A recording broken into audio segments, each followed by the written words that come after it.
اعوذ باللہ من الشیطان الرجیم بسم اللہ الرحمن الرحیم۔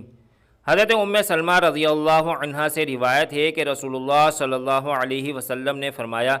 کہ جس صاحب ایمان پر کوئی مصیبت آئے اور کوئی چیز فوت ہو جائے اور وہ اس وقت اللہ تعالیٰ سے وہ عرض کرے جو عرض کرنے کا حکم ہے، یعنی انا للہ و انا الیہ راجعون، اللہم اجرنی فی مصیبتی و اخلف لی خیرم منہا، ہم اللہ ہی کے ہیں اور اللہ ہی کی طرف ہم سب لوٹ کر جانے والے ہیں،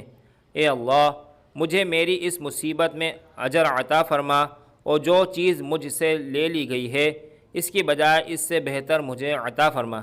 تو اللہ تعالیٰ اس کے بجائے اس سے بہتر ضرور عطا فرمائے گا۔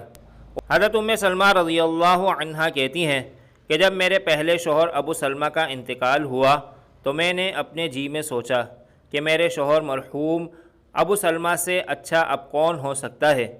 وہ سب سے پہلے مسلمان تھے جنہوں نے گھر بار سے رسول اللہ صلی اللہ علیہ وسلم کی طرف ہجرت کی، لیکن رسول اللہ صلی اللہ علیہ وسلم کی تعلیم کے مطابق میں نے ان کی وفات کے بعد انا للہ و انا الیہ راجعون کہا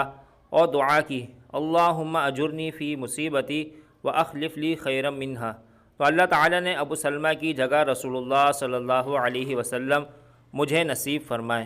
اللہ تعالیٰ ہم سب کو ان دعاؤں پر عمل کرنے کی توفیق عطا فرمائے۔ مزید اسلامی و معلوماتی ویڈیوز حاصل کرنے کے لیے ہمارے چینل کو ضرور سبسکرائب کریں۔ شکریہ۔